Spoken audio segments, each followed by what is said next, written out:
Buenos días para todos. Hoy tenemos la segunda parte del video de la Revolución Francesa. Bienvenidos.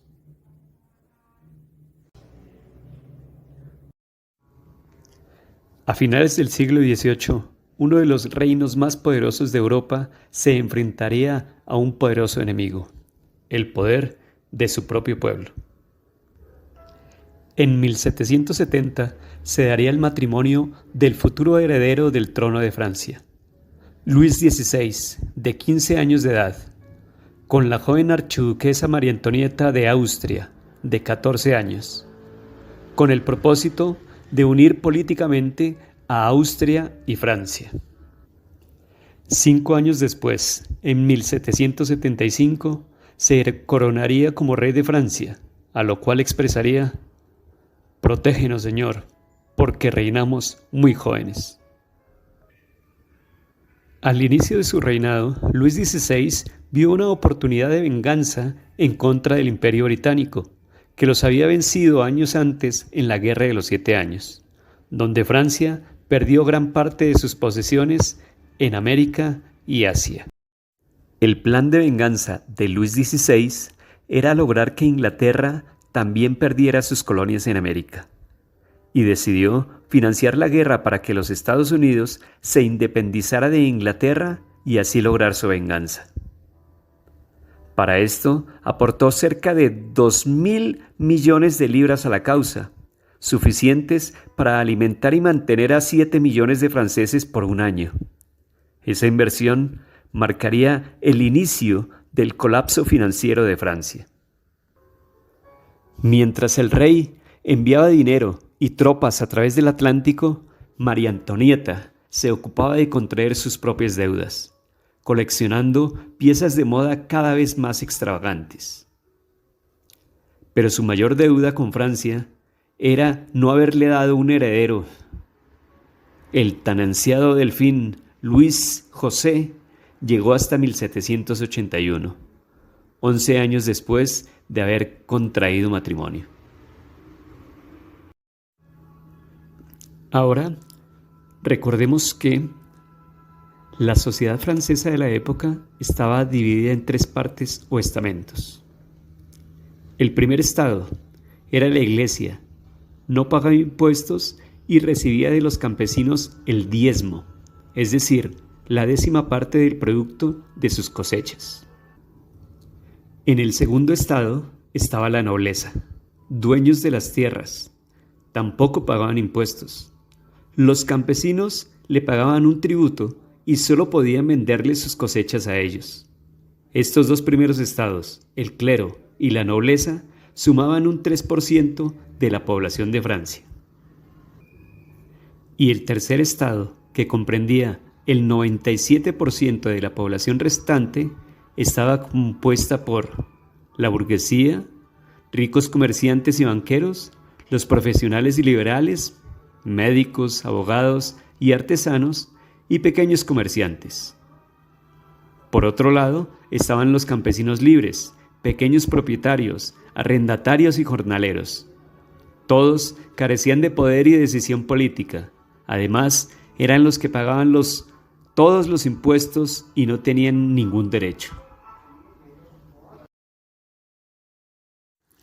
Pero volvamos a la historia. Para 1788, la imagen de la monarquía se deterioraba debido al empeoramiento de la situación en el campo.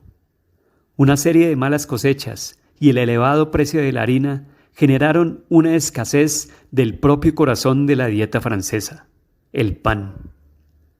El precio de una hogaza de pan pronto alcanzó el salario de un mes, tornando el hambre en rabia. Luis XVI había decidido aplicar una serie de reformas financieras, en un intento por demostrar liderazgo, cargando a los pobres con pesados impuestos, mientras la nobleza no pagaba nada.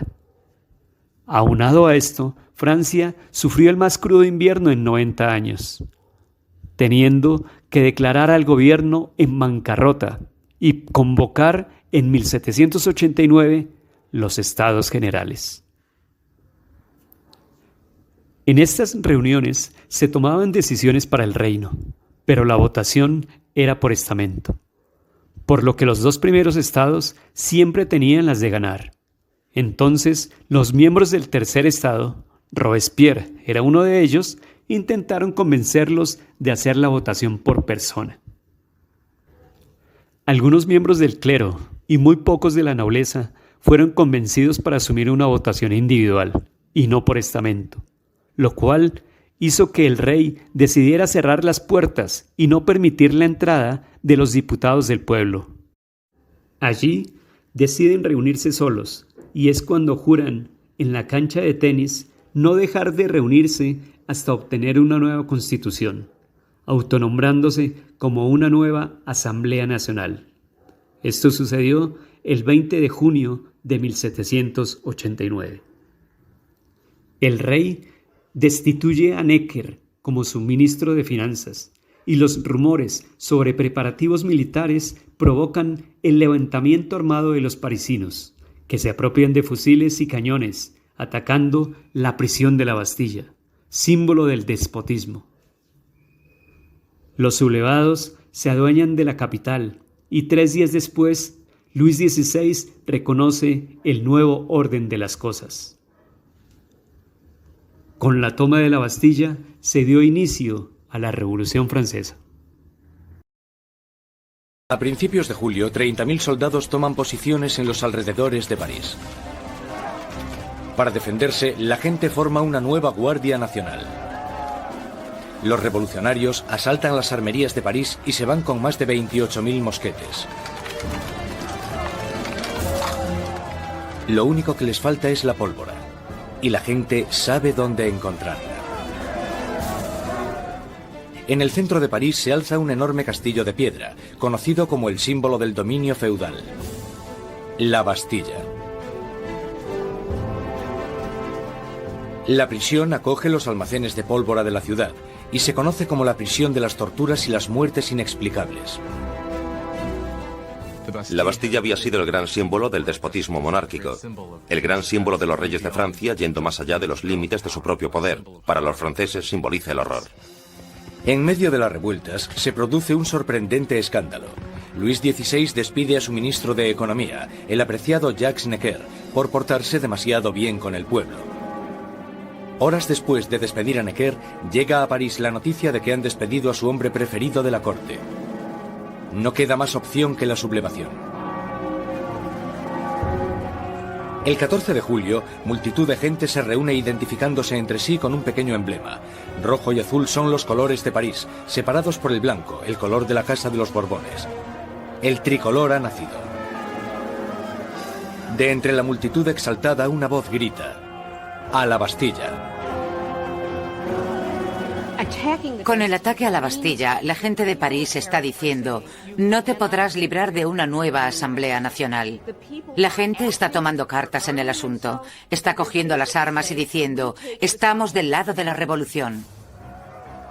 Cuando el director de la Bastilla, Bernard Delaunay, se entera de que una gran multitud se está aproximando a la prisión, intenta cerrarla. Monta una defensa desesperada, pero los revolucionarios asaltan la fortaleza y arremeten contra los guardas con cuchillos y lanzas. Finalmente, el director Delaunay se rinde, pero la multitud enfurecida le agarra arrastrándole por las calles, le abuchean, le dan patadas y le golpean hasta que grita: «¡Dejadme morir!». La multitud entusiasmada accede con mucho gusto a su petición.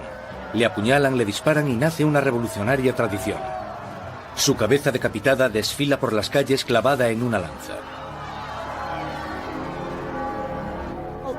Los diputados de la Asamblea Nacional no condenan inmediatamente este acto de violencia. Varios días después de la toma de la Bastilla, se firmó la Declaración Universal de los Derechos del Hombre, el 26 de agosto de 1789. Bajo dicho documento, todos los hombres debían ser considerados verdaderamente iguales. Pero inicialmente, el rey se resiste a firmarla. Ante esto, el 5 de octubre, el pueblo marcha hacia Versalles y asalta el Palacio Real, obligando al rey a trasladarse a París. En secreto, el rey pide ayuda a los reyes vecinos y en 1791 los reyes intentarán escapar de Francia. Otros hechos importantes que siguen en la Revolución Francesa son: